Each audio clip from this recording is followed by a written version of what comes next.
Welcome back to another technical deep dive here in the debug zone. Today we're tackling a big question and breaking it down with insights from other users. Hopefully this clears up some misconceptions and helps you get the answer you need. So buckle up, stay a little curious, and let's jump right in.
And that's a wrap.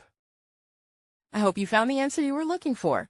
If you did, take a second to hit that subscribe button. It really helps out. And let me know in the comments which solution worked best for you.